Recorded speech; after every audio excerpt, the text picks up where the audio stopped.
C'est un sujet de discorde qui revient chaque année sur le devant de la scène, le ras-le-bol des agriculteurs face aux dégâts de sangliers. Cette fois, ce sont des éleveurs de la vallée de Kaysersberg qui dénoncent des dommages sans précédent sur leurs prairies.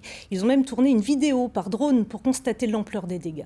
Le reportage de Stéphane Gaudry. Une herbe verte et grasse, avec ce printemps pluvieux, les prairies d'altitude ont retrouvé un bel aspect, peut-être même un peu trop appétissant. Depuis la sortie de l'hiver, les sangliers s'en donnent à cœur joie pour déterrer vers de terre et jeunes racines. Autour de Fréland, de la Poutroie, du Bonhomme, partout où se porte le regard, de larges taches brunes défigurent les prairies.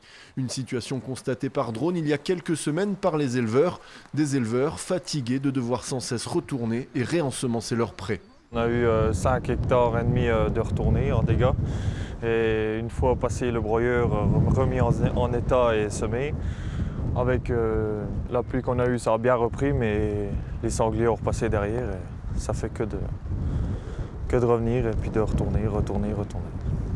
Pour les éleveurs, les coûts sont énormes. Il faut acheter du matériel spécifique pour remettre les terrains en état. Les indemnisations du Fonds de solidarité des chasseurs ne couvrent même pas la moitié des pertes et du surplus de travail. Et même les clôtures spécifiques fournies par la Fédération de chasse ne parviennent plus à contenir l'offensive des sangliers.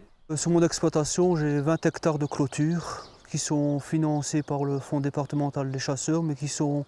La pose soit à ma charge et puis l'entretien à l'année à ma charge, quoi.